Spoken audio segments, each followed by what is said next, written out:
신약성경 빌립보서 4장 10절부터 13절까지 함께 보겠습니다. 신약성경 322페이지에 있지요. 뉴 테스트먼트 필리피안스입니다. 챕터 4고요. 그 다음에 벌써는 텐스부터 설텐스까지 함께 보도록 하겠습니다.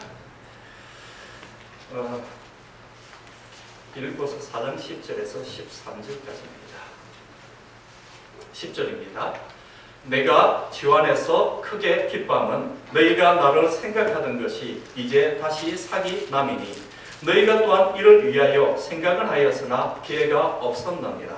내가 궁핍함으로 말하는 것이 아니라 어떠한 형편이든지 나는 자족하기를 배웠느니 나는 비천에 처할 줄도 알고 풍부에 처할 줄도 알아. 모든 일 곧 배부름과 배고픔과 풍부와 궁핍에도 처할 줄 아는 일체의 비결을 배웠노라. 내게 능력 주신 자 안에서 내가 모든 것을 할 수 있느니라. 아멘. 빌립보서 4장 10절에서 13절의 말씀을 가지고요. 우리 오늘 자족하는 성도라는 제목으로 함께 말씀 나누겠습니다. 제가 오늘 이 시간 이 자리에서 가장 원하는 것이 하나 있다면 말입니다. 그것은 우리 교회가 예배가 회복되어지는 교회입니다. 우리 교회가 할 수 있는 가장 큰 능력이 저는 여기에 있다고 믿습니다. 우리 뉴저지 기쁨의 교회가 할 수 있는 가장 큰 놀라운 역사가 예배가 회복되어지는 그 가운데 있다고 믿습니다. 우리 교회가 해야 될 가장 중요한 것도요, 예배를 회복하는 것입니다. 우리 교회가 예배를 회복하고 참된 예배자가 되어서 온 성도들이 주님 앞에 나올 수만 있다면, 저는 제가 짊어져야 될 짐이 있다면 제 어깨 위에 다 올려놓고 가고 싶습니다. 그런 목회자가 되고 싶습니다. 성도를 위하여 기도하고 말씀을 전하고 찬송하며 하나님께서 영광 받으시는 교회가 되기 위하여서요, 수고하고 헌신하기를 기뻐하는 목회자가 되고 싶습니다. 그러기 위해서 저는 어떤 상황 속에서도 자족하며 살아가는 목회자가 되어야 되겠죠. 아마 우리 성도님들도 모두가 다 자족하며 살아가는 성도가 되기를 원하실 것입니다. 바울은 오늘 그가 자족하는 삶을 산다라고 이야기를 하며 로마의 감옥 안에서도 자족하는 자기의 삶을 통하여서 그런 모든 일에 일체에 자족하는 비결을 배웠다라고 우리들에게 전하고 있습니다. 그래서 오늘 우리가 자족하는 성도라는 제목으로 함께 은혜의 말씀을 나누겠는데요. 여러분, 자족이라는 이 말부터 우리가 한번 나눠봤으면 좋겠습니다. 자족이라는 단어는 신약 성경에 2번 나옵니다. 오늘 본문에 나오고요, 11절에 나오지요. 그리고 디모데전서 6장 6절에도 자족이라는 단어가 나옵니다. 딱 2번 나옵니다. 성경에 단 2번 사용된 자족이라는 말은요, 그러면 어디서 왔겠습니까? 바울이 만들었을까요? 바울이 만든 말은 아니겠지요. 바울은 어디선가 인용한 말입니다. 어디서 인용했는가? 그것은 헬라의 철학에서 인용을 했습니다. 헬라의 철학을 잘 알고 있는 바울이지요. 특히 플라톤 철학에서는 굉장히 능통한 사람이 바로 이 바울입니다. 플라톤 철학에는 이만큼 대가가 있을까라고 생각할 정도로 대단하신 분인데요. 바울은 당시에 헬라 철학의 주류를 이루었던 스토아학파와 그리고 견유학파가 있는데 그들이 자주 사용하는, 그들이 중요하게 사용하는 자족이라는 단어를 가져와서 이렇게 오늘 사용을 하였습니다. 왜 그렇다면 바울이 자족이라는 단어를 오늘 본문에 사용하였느냐라는 것입니다. 오늘 본문에 왜 바울이 이 자족이라는 단어를 사용하였을까요? 11절을 보면 내가 궁핍함으로 말하는 것이 아니라 어떠한 형편이든지 나는 자족하기를 배웠다라고 이렇게 말씀을 하고 있습니다. 그것은 아마 제가 보기에는요, 바울이 자족이라는 단어를 누구보다도 좋아했던 것 같아요. 가장 좋아하는 단어 가운데 하나가 바로 자족이라는 단어였을 것이다 라고 저는 생각합니다. 왜 그럴까 생각을 해보면요, 당시의 문화를 보게 되어지면 이해가 되어집니다. 당시의 문화를 보면요, 로마의 문화는 굉장히 화려하고 탐욕스러운 문화입니다. 큰 건물을 짓고 대리 속에 건물을 짓고 노예들을 부리며 그리고 뭡니까? 화려하고 탐욕스럽게 살아가는 것이 이 로마의 문화입니다. 반면에 헬라의 문화는요, 자족을 이야기하고 사람들이 마음 깊이 더 들어가서 사람들이 생각하고 철학을 주장하는 그런 문화였었습니다. 당시 로마 문화 자체가요, 극도로 타락한 문화이고 탐욕스러운 문화입니다. 그러니 로마의 문화권 밖에 있던 사람들은 이런 탐욕스러운 로마의 문화권을 싫어합니다. 그리고 그들에게 있어서는 헬라의 문화권인 자족이라는 단어가 오히려 그들의 마음속에 더 크게 와닿았을 것이다 라는 것입니다. 그래서 자족하는 것이 무엇인가? 당시 헬라이즈 문화권의 사람들은요, 잘 이해를 했을 것이고, 자족이다라는 말 들으면, 아, 그런 사람 이렇게 자기 머릿속에 그려졌을 것이고요. 그리고 헬라이 사람들은요, 자족하는 삶을 그들의 이상적인 삶으로 여겼을 것입니다.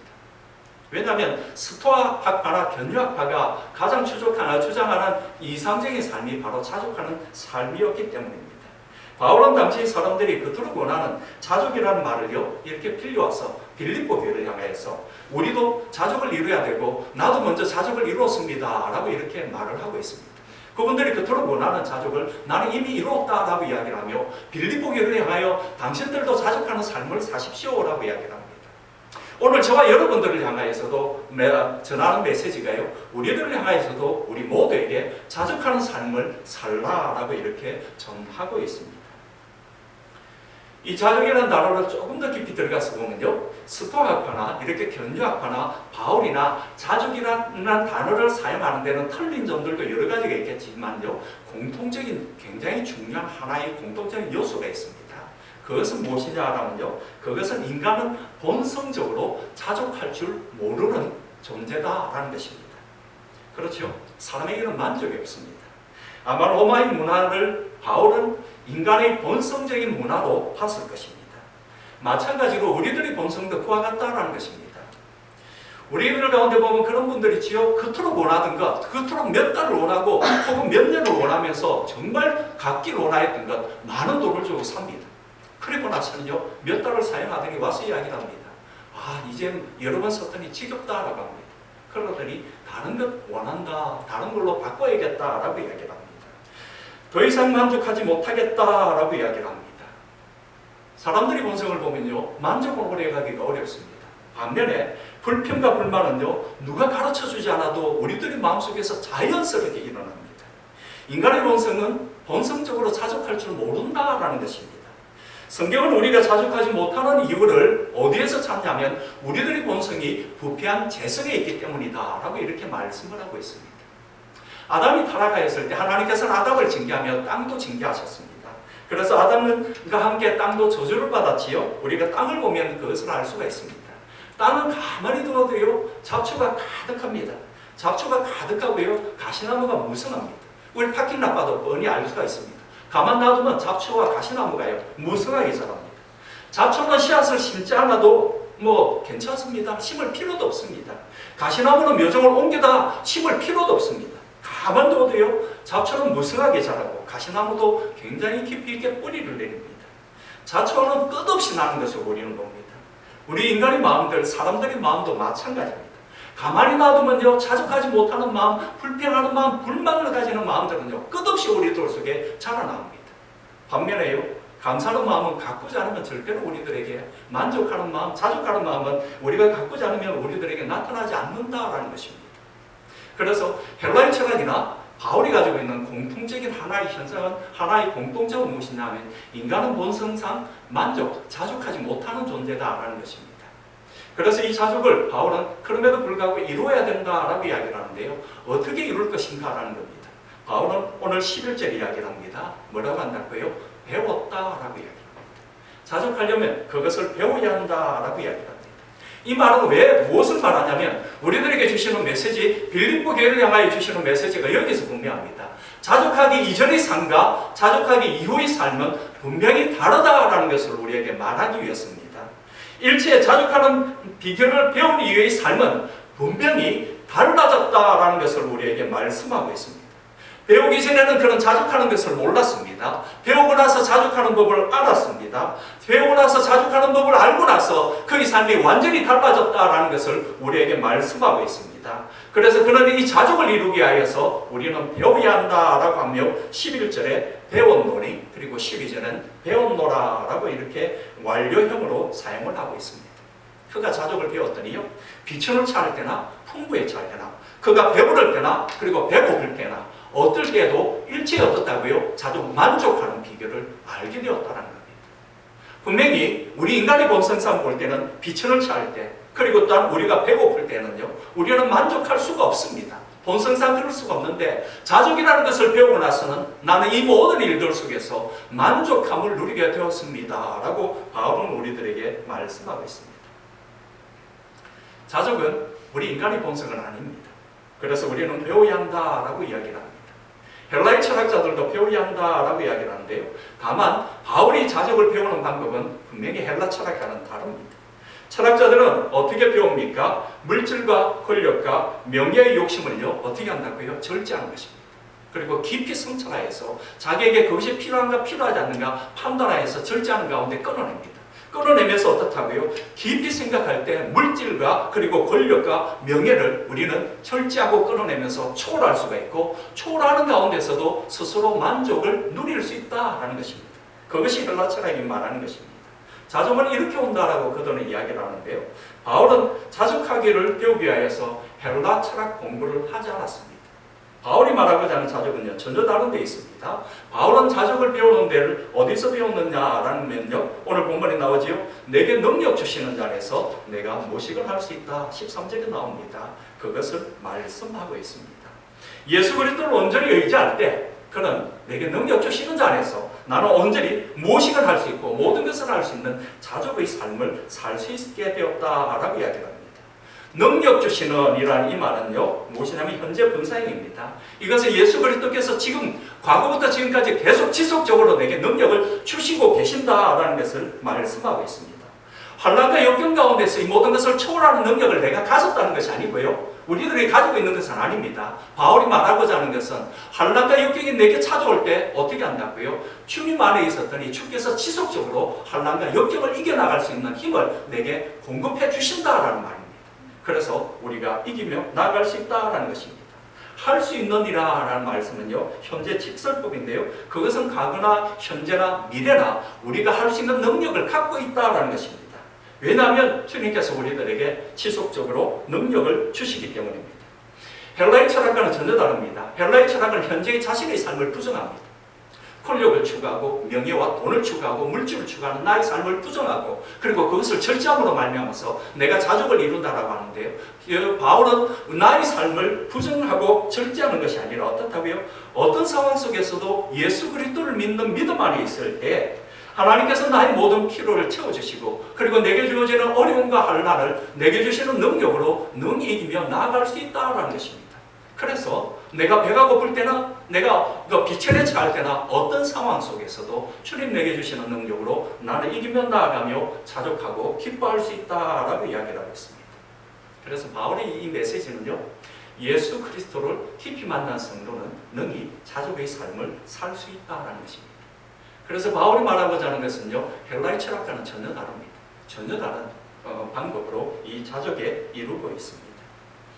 바울이 자족에 이룰 수 있었던 배경은 이렇는데요. 바울이 빌립보서 오늘 본문을 기록하였을 때는 바울은 로마 황제에게 재판을 받는 로마의 감옥에 있습니다. 이때 많은 바울의 동역자들이 그를 떠나갔습니다. 그리고 그에게는 생활비가 떨어졌고요. 그리고 또한 그의 몸은 굉장히 쇠약해져 있었습니다. 나이 60이 넘은 그런 몸도 쇠약해져 있었습니다. 심지어는 그의 재판 결과에 대해서 바울은 확신을 하지 못합니다. 재판 결과 내가 풀려날지 혹은 사형수가 될지 알지 못합니다.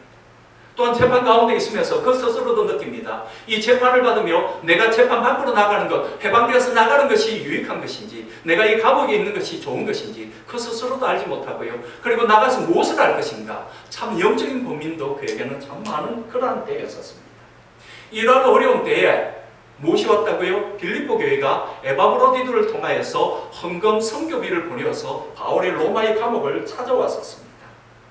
이 빌립보 교회와 바울과의 관계는 굉장히 깊지요. 바울이 선교여행을 갈 때 2차와 3차는 유럽을 향하여 갔습니다.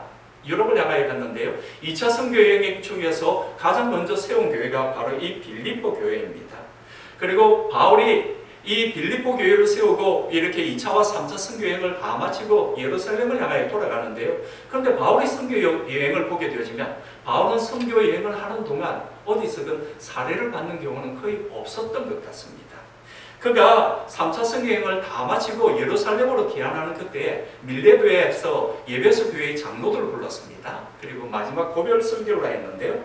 그것이 사도행전 20장 33절에서 35절에 나옵니다. 한번 읽어드리겠습니다. 내가 아무의 은이나 금이나 의복을 탐하지 아니하였고 너희 아는 바에 이 손으로 나와 내 동행들이 쓰는 것을 당하여 범사에 너희에게 모범을 보였노니 곧 이같이 수고하여 약한 사람들을 돕고 또 주 예수의 친히 말씀하신 바 주는 것이 받는 것보다 복이 있다 하심을 기억하여야 할지니라. 당시 헬라의 문화권은요, 철학자들이나 소피스들이 철학을 가르치고 지식을 가르치면, 그리고 배우는 자들에게 사례를 받는 것은 당연한 일이었습니다. 이 당연한 일을 바울이 거절한 것은요, 예수님께서 당신의 생명으로 우리들에게 값없이 주신 생명의 십자가의 복음을 그는 사람들에게 돈을 받고 줄 수는 없었던 것입니다. 값없이 그들에게 주기를 원하였기 때문입니다. 그럼에도 불구하고요, 바울이 있는 동안 참 많은 어려움들을 겪었지요. 그래서 바울은 고린도전서를 보게 되어지면 또 다른 하나의 업을 가지고 있었지요. 그것은 장막을 만드는 업이었습니다. 고린도에 있었을 때 이야기가 사도행전 18장 1절에서 3절에 나오는데요. 이후에 바울이 아덴을 떠나 고린도에 이르러 아굴라라는 본도에서 난 유대인 하나를 만나니 글라우디오가 모든 유대인을 명하여 로마에서 떠나라 한 거로 그가 간에 브리스길라와 함께 이탈리아로부터 새로 온지라. 바울이 그들에게 감해 업이 같으므로 함께 가여 일을 하니 그 업은 장막을 만드는 것입니다. 그래서 바울은 장막을 만드는 걸 하며 자기와 함께한 동행들의 모든 쓸 것을 다 충당을 하며 이렇게 선교행을 다녔습니다. 그럼에도 불구하고요, 바울은 여러 가지 헌금 문제로 이런 원치 않은 구설수에 오르내렸던 것 같습니다. 그래서 바울은 굉장히 예민하게 이것에 반응하는 부분들이 보이는데요. 데살로니가전서 2장 5절을 보게 되어지면 데살로니가 교회 성도들 가운데 혹은 바깥에서요, 바울의 돈에 대한 탐심이 있다라고 비방하는 성도들이 있었습니다. 바울은 참 이것을 안타깝게 여기고요, 데살로니가 후서 3장 7절에서 9절에 자기가 돈에 대해서 분명히 이야기를 합니다.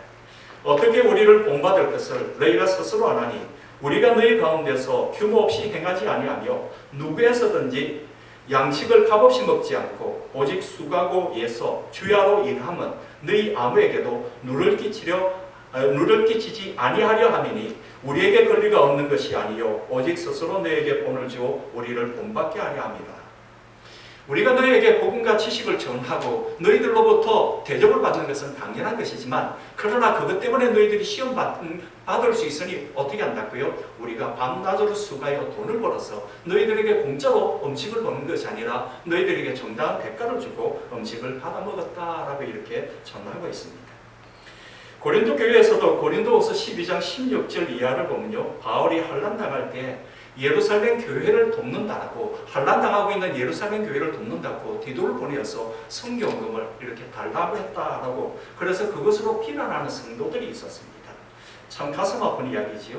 그래서 바울은 그가 장막 만드는 업을 하면서요, 스스로 자기의 이것을 충당하였던 것입니다. 바울은 이렇게 유럽 사역을 다 마치고요, 예루살렘으로 갔다가 로마로 제수로 이렇게 압송이 되게 되었습니다. 감옥에 갇히는 신세가 되었는데요, 바울의 로마의 감옥 생활은 참 답답하고 어려웠습니다.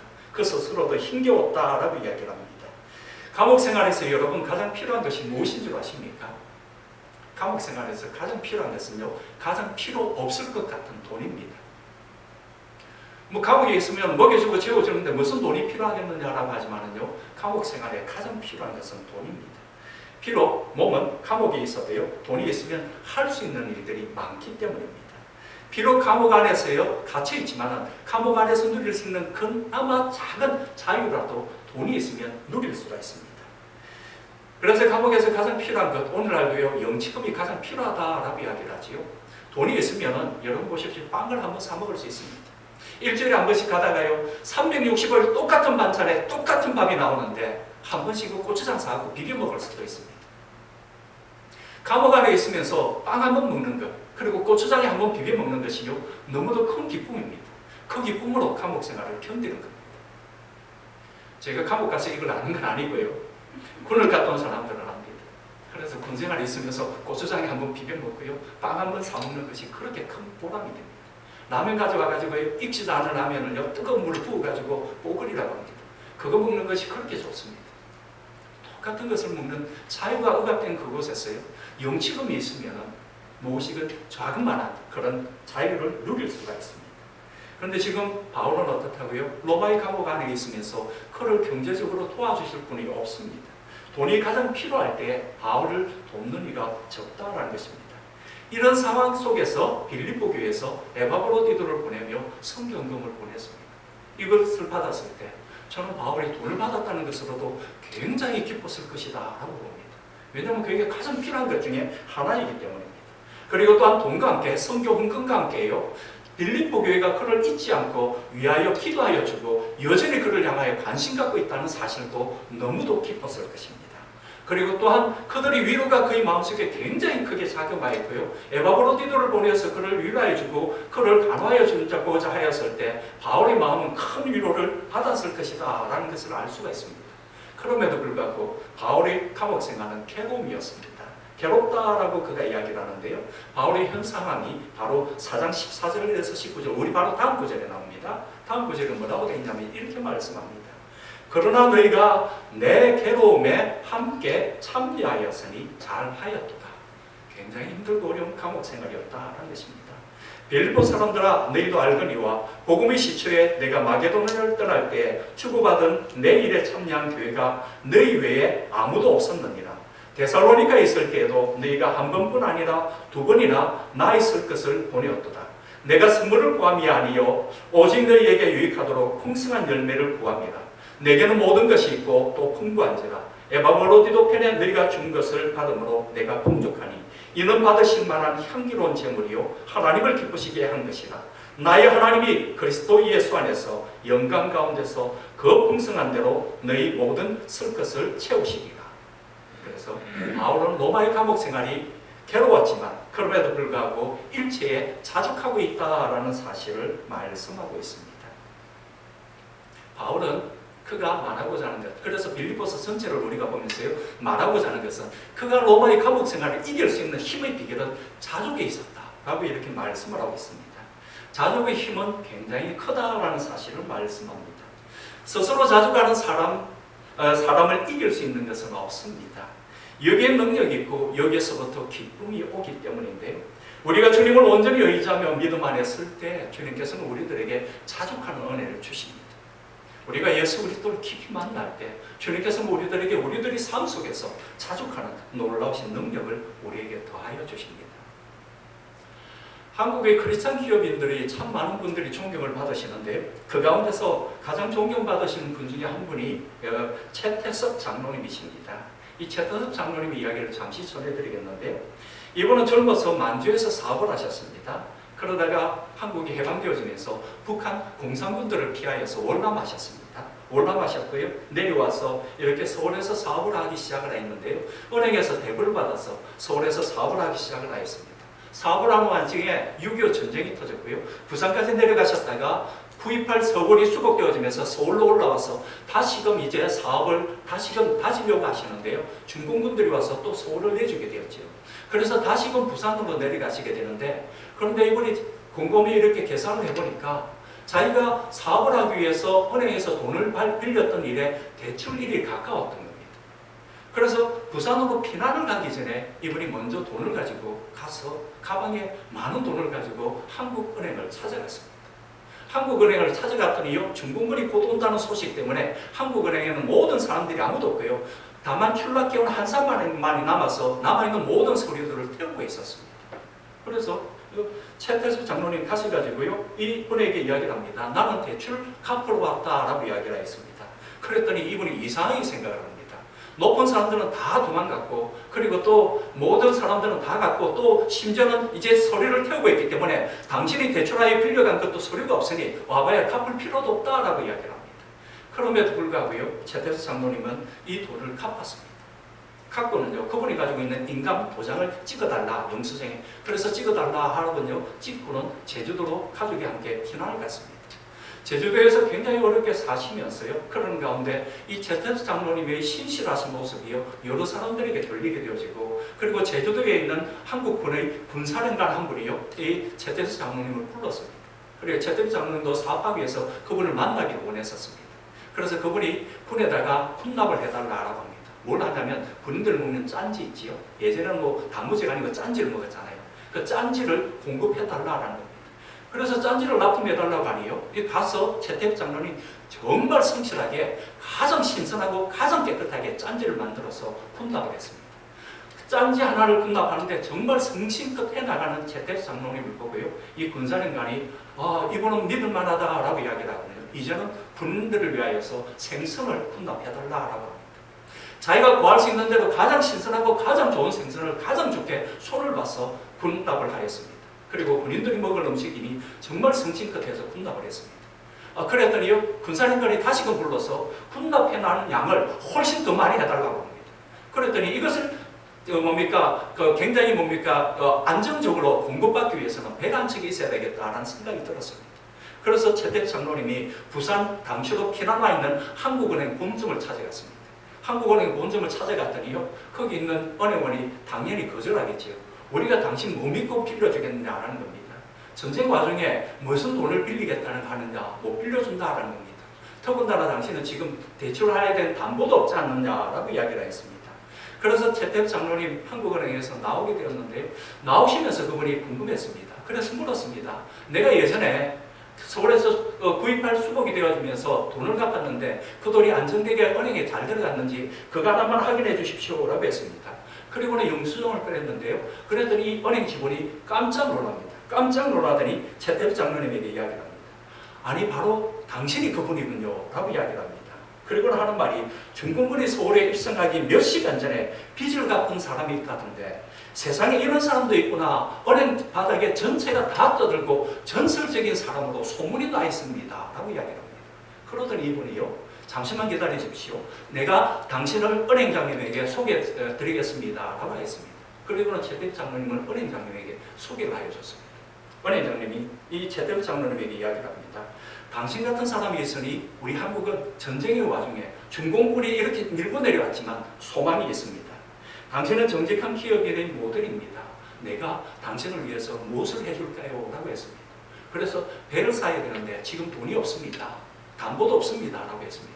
그랬더니 은행장이 흔쾌히 웃으면서 이야기합니다. 담보 필요 없습니다. 배를 사오시면 사오는 그 배를 담보하시면 됩니다. 라고 합니다. 그러더니 배 살 수 있는 가격, 그리고 돈과 금을 살 수 있는 모든 돈을 다 지불을 해줬습니다. 그 돈을 받아와가지고요, 다시금 군납을 하며 성실껏 군인들을 위하여서 생선을 납품하였고요. 그렇게 해서 번 돈으로 뭘 했다고요? 한국유리라는 회사를 차렸습니다. 제가 제 고향인 부산 해운대에서부터 저 기장 쪽으로 내려가면 굉장히 큽니다. 공장이. 한국유리라는 공장이 세워져 있습니다. 여러분들도 아시지요? 봄차이나. 한국에서 도자기로 가장 유명한 회사입니다. 그것을 세운 최태섭 장로님의 이야기입니다. 여러분, 최태섭 장로님 한국은행에 가서 그 돈을 갚을 수 있는 힘이 어디에 있었을까요? 마음의 욕심이 있으면요, 절대로 그 돈 못 내놓습니다. 그렇죠? 어디에 있었을까요? 그것은 자족하는 마음이 있기 때문입니다. 내가 이 돈을 갚는다 할지라도 자족하는 마음이 있기 때문입니다. 자족하는 마음으로 그분은 자기가 갚을 것을 당연히 내어놨던 것입니다. 바울은 풍부해할 때나 궁핍할 때나 배부를 때나 배고플 때나 더 나아가서는 생명을 내어놓는 상황이 온다 할지라도 나는 일체에 흔들리지 않고 자족합니다 라고 그는 우리에게 고백하고 있습니다. 이것이 감옥 생활을 이겨나갈 수 있는 큰 힘이 되었습니다 라고 이야기합니다. 자족의 능력이 바로 이와 같다라고 이야기합니다. 어떤 열악한 환경이 와도요, 자족하는 사람을 넘어뜨릴 수는 없습니다. 옆에 동료들이 떠나가고 감옥에서는 몸이 아프고 몸살이 나고 고통스럽다 할지라도, 그리고 아무도 나를 도와줄 사람이 없고 영치금 하나 없어서 옆에 있는 사람들이 만난 것 먹을 때 360원에 나오는 똑같은 맛없는 그 음식을 먹는다 할지라도 그럼에도 불구하고 자족하는 사람을 이길 수는 없습니다. 자족하는 삶은 열악한 감옥 속에서도 우리들에게 안정을 주기 때문입니다. 자족의 힘은 이렇게 크다라는 것입니다. 또한 자족하는 삶에는요, 기쁨이 온다라고 오늘 바울은 말씀하시는데, 빌립보서는 기쁨의 성경이기도 합니다. 바울은 빌립보 교회를 향하여서 그가 기쁨을 그렇게 말하는 것은 그의 삶이 무엇을 누리기 때문이라고요? 자족을 누리기 때문입니다. 4절에 이야기를 하지요. 오늘 4장 4절에 주 안에서 기뻐하라, 주 안에서 항상 기뻐하라, 내가 다시 말하노니 기뻐하라 라고 이야기합니다.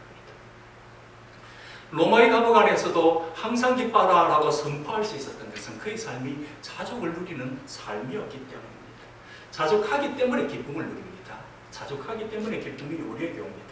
자족은 어떤 환경에 지배를 받지 않고요.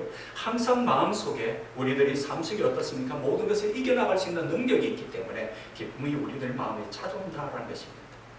나병은 지금까지 그 치료법이 발견되어지지 못한 불치의 병입니다.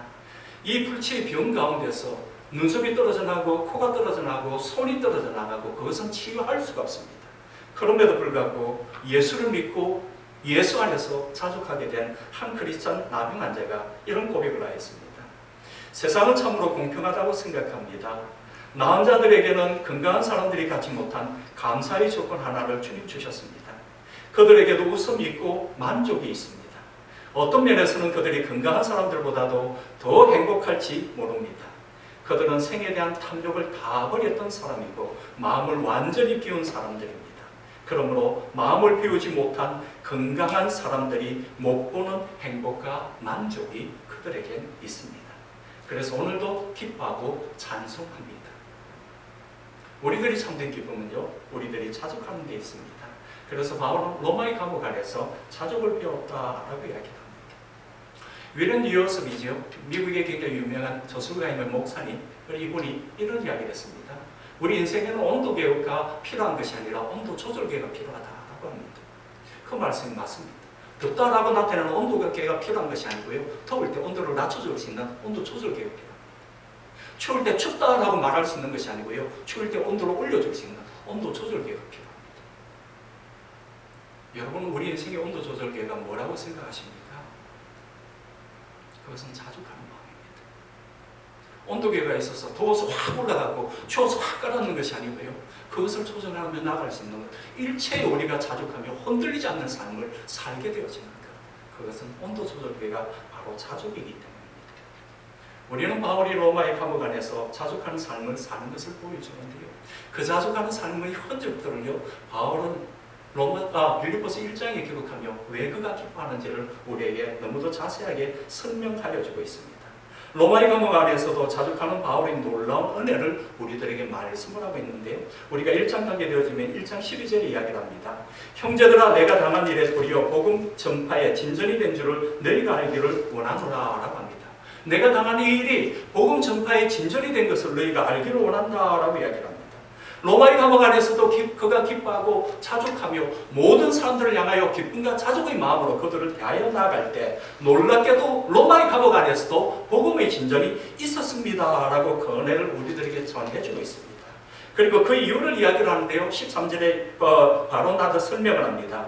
이러므로 나의 매임이 그리스도 안에서 모든 시대함과 그 밖의 모든 사람에게 나타났다라고 이야기를 합니다. 시대는 무엇입니까? 로마 황제의 황궁을 지키는 최정의 로마의 엘리트 부대입니다. 그들은 한 9,000명 이상이 되어지는데요. 그들은 로마의 황제의 궁을 둘러싸서 그렇게 그들 가족과 함께 살았습니다. 그러니 그들과 늘 만나는 바울은 그들에게 예수 그리스도의 복음을 전하였습니다. 예수 그리스도의 생명의 복음을 전하였고요. 그리고 그들 가운데 복음의 역사가 나타나는 것을 그가 경험하였고, 우리가 읽은 4장 그 뒤에 보게 되어지면 뭐가 나온다고요? 가이사의 집 사람 가운데서도 22절입니다. 4장 22절에는 가이사의 집 사람 황족들에게까지 복음이 전파되었다라고 우리들에게 말씀하고 있습니다. 시대뿐만 아니라 로마의 고관과 황족들에게 전파되어 나가는 놀라운 복음의 역사를 보며 그는 기뻐한다라고 말씀을 하고 있습니다. 더 나아가서는 14절에서는요, 그가 로마의 감옥에 갇혀 있지만은 기뻐하며 자족하는 그의 삶을 통하여 로마의 감옥 밖에서도 복음의 진전이 일어나는 것을 말씀하고 있습니다. 형제 중 다수가 나의 매임으로 말미암아 주 안에서 신뢰함으로 겁없이 하나님의 말씀을 더욱 담대히 전하게 되었느니라. 바울이 로마의 감옥에 갇혔다라는 이 소식을 들으며 수많은 사람들이 믿음의 용기를 얻으며 나아가서 로마의 거리 시내에서 복음을 전하는 역사를 일어나더라라고 이야기를 하고 있습니다. 이것을 로마의 감옥 안에 있는 바울이 듣게 되었노라라고 말씀을 하고 있습니다. 바울이 진짜 하나님 부른 전도자라는 것을 확신하고 그들도 순교의 정신으로 나아가서 담대히 복음을 전하였다라는 것입니다. 여기서 한 걸음 더 나아가서요, 오히려 바울과 부딪히며 바울과 반대되는 사람들에게서도 복음의 전쟁이 일어났다라고 이렇게 말씀하고 있습니다. 15절에서 17절에 나오지요. 어떤 이들은 투기와 분쟁으로, 어떤 이들은 착한 뜻으로 그리스도를 전파하니 이들은 내가 복음을 변명하기 위하여 세우심을 받은 줄 알고 사랑으로 하나 저들은 나의 매일매일 괴로움을 더하게 할 줄로 생각하여 순전치 못하게 다툼으로 그리스도를 전파하니라. 바울이 반대에 있고 바울을 믿지 않던 사람들도 나가서 바울이 로마의 감옥에 갇혔을 때 복음을 전파하는 놀라운 역사를 보여주더라라고 있습니다. 그래서 하나님께서 이 바울이 로마의 감옥에 갇혔음에도 불구하고 기뻐하며 자족하는 바울의 삶 속에 더한 은혜를 이렇게 주시더라라고 말씀하고 있습니다. 그래서 18절에 뭘 말씀합니까? 자족하는 삶이 이뤄낸 것을 이야기를 합니다.